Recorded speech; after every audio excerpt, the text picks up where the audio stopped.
আসসালামু আলাইকুম, কেমন আছেন সবাই? অবশ্যই সবাই ভালো আছেন।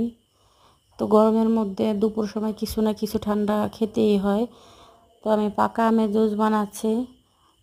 প্রথমে কিছু আম নিয়ে নিলাম ব্লেন্ডার জারের মধ্যে, তারপর পরিমাণ মতো চিনি দিয়ে দিলাম, ঠান্ডা পানি দিয়ে দিলাম, তারপরে ব্লেন্ড করে নিলাম যেন দানা দানা ভাবটা না থাকে। তো এভাবে আপনারা বানায় খেয়ে দেখতে পারেন, এখন যেহেতু আমের সিজন।